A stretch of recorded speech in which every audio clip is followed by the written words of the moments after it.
Merci Madame la Présidente, Madame la Ministre, Monsieur le Président de la Commission des Finances, Madame rapporteure générale de la Commission des Affaires sociales, Monsieur le rapporteur général de la Commission des Finances, chers collègues. Nous examinons cet après-midi le projet de loi relatif aux résultats de la gestion et portant approbation des comptes de l'année 2024, ce qu'on pourrait appeler compte administratif pour nos collectivités territoriales, en quelque sorte, ou compte de gestion.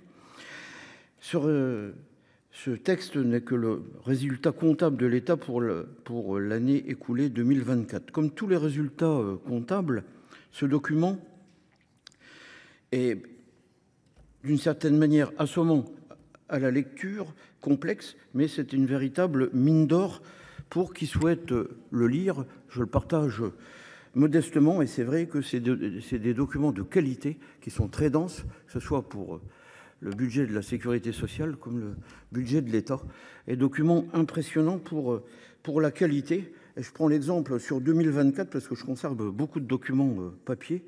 Rien que la première partie, c'est un document de 1450 pages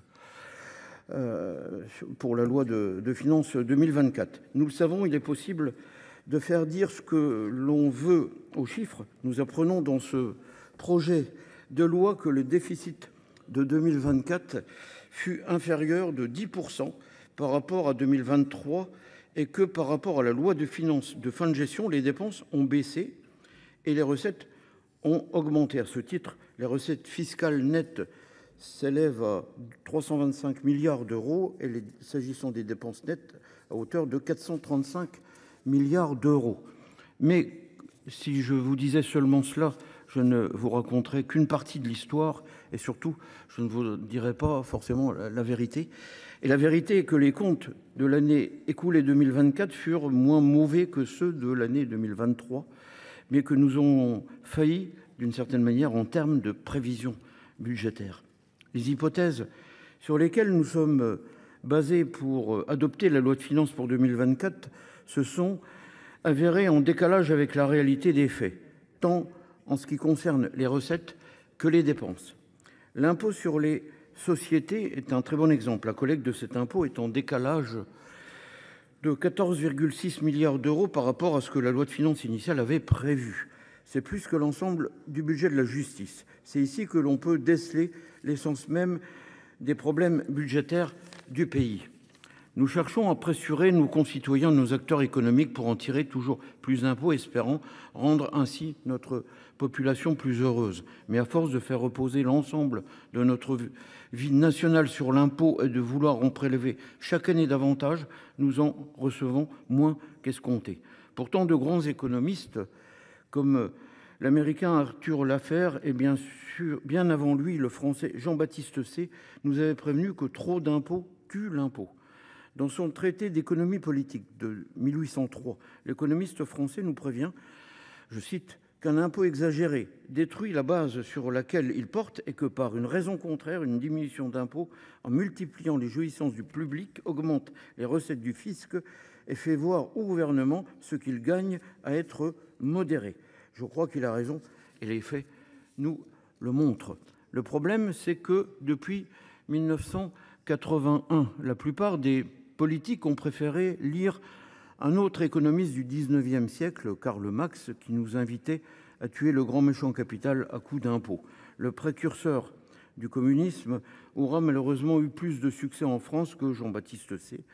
Mais nous ne désespérons pas de nous départir de ces idées et de poursuivre la baisse de nombreux impôts qui entravent l'activité des acteurs économiques et brident la consommation et l'investissement des ménages.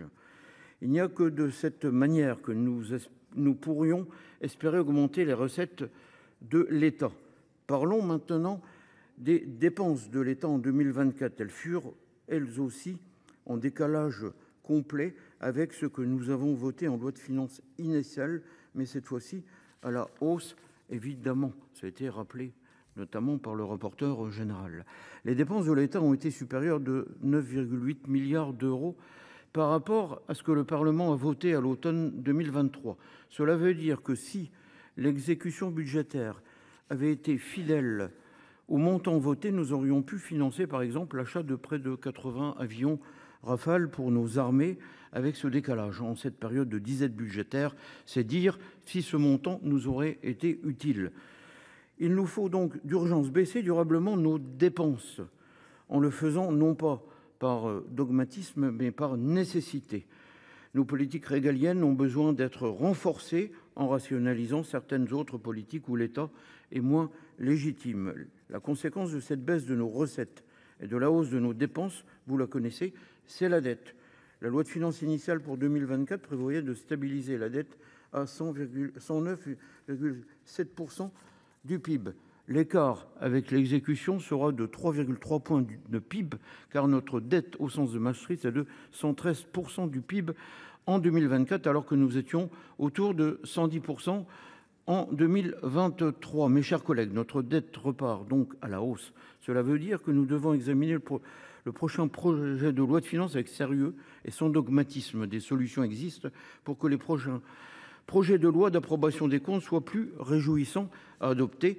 D'abord, baisser les dépenses, puis dans un second temps, baisser les impôts. Mes chers collègues, les sénateurs du groupe Les Indépendants s'abstiendront sur ce texte. Je vous remercie.